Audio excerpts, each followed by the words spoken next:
Ayan, 5:30 na ngayon. Dito tayo sa Boracay.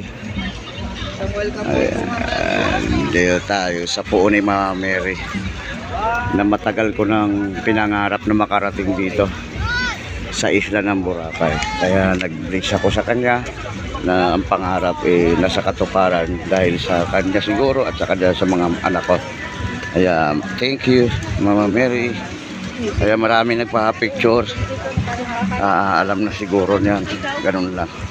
Kaya ayan, medyo malumot ngayon. Ayan yung ano nakikita ko lagi sa YouTube.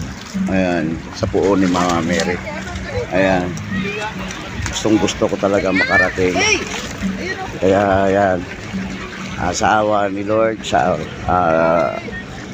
pati thank you rin sa mga anak ko na nakarating ako rito sa isla ng Boracay.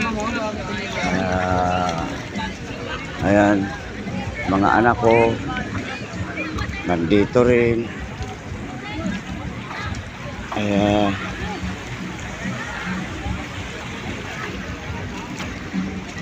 Ayan. Sige na. Ako na muna. Ako na.